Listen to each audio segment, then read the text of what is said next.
At some point, many parents ask, what do I actually need at home to help my child?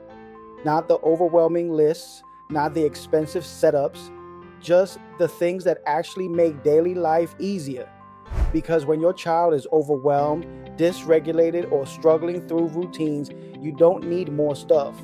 You need the right kind of support. Today, we're going to talk about 5 simple, meaningful things that can make a real difference at home. Here, we talk about autism and the everyday things that quietly shape how our homes feel. Quick reminder, we're not professionals. Always consult a professional if you need individualized guidance. Today's topic is simple but powerful. What actually helps at home? Ready? Because this is Kind Parent Collective. Less perfect parent, more real one. Number 1, a calm, predictable space. Before anything else, the most important must-have isn't something you buy. It's the feel of the environment. For many autistic children, unpredictability can be overwhelming.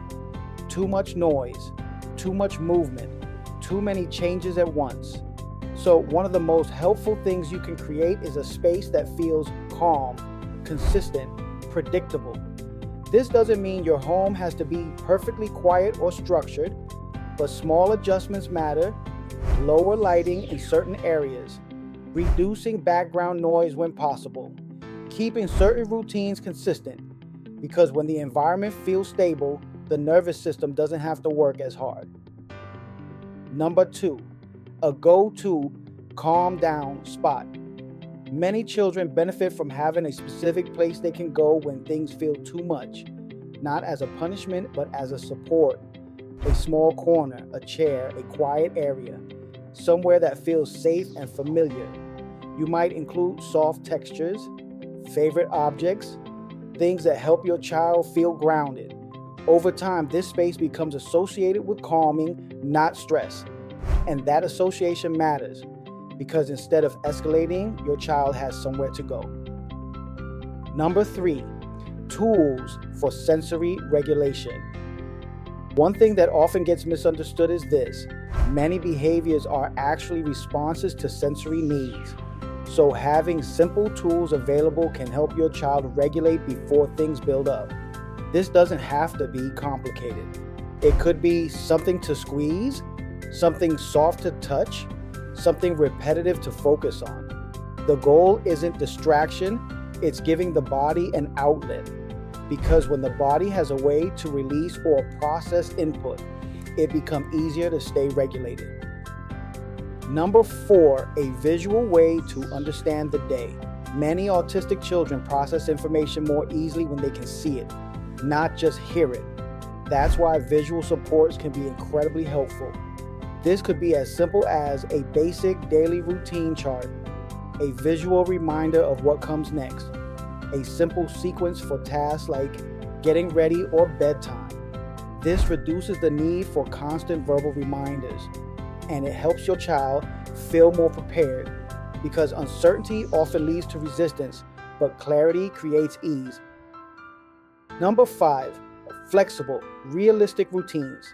Routine matters, but rigid expectations can sometimes make things harder. So one of the most helpful things you can have in your home is a routine that is predictable but flexible, consistent but adjustable, because not every day will look the same. Energy levels change, sensory needs change, emotions change, and when routines allow for that, it reduces pressure on both you and your child.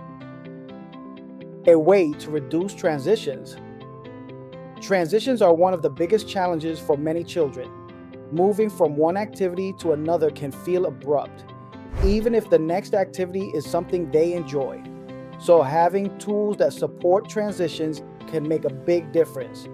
This might look like giving warnings before changes, using simple countdowns, keeping transitions predictable, because the goal isn't to eliminate transitions, but to make them feel less sudden.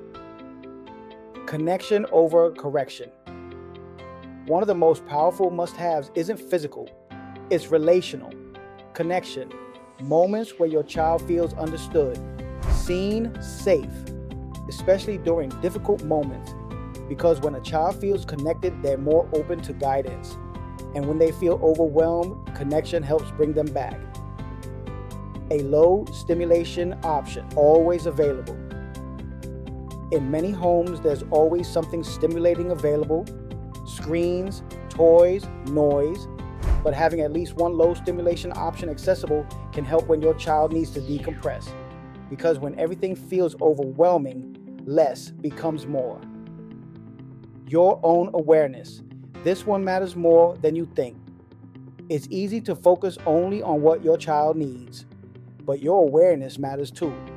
Noticing patterns, recognizing triggers, understanding what leads up to difficult moments. This isn't about being perfect. It's about becoming more aware over time.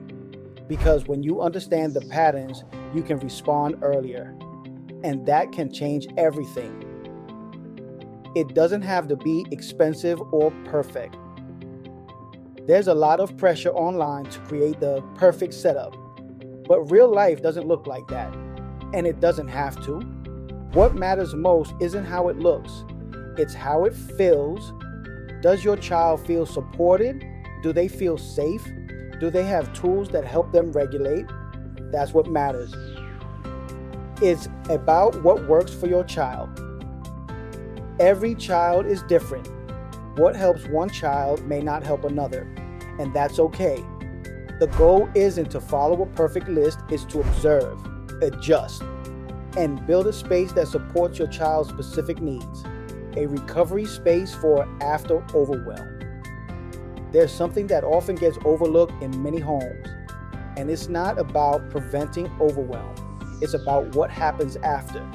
Because even with the best routines, the calmest environment, and the most supportive tools, your child will still have moments where things feel like too much. And after those moments, their body doesn't just reset instantly.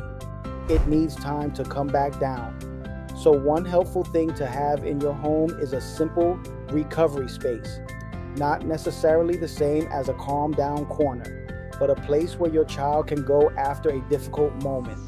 This could be a familiar couch, a bed, or even just a specific spot they associate with rest. Because recovery is part of regulation too.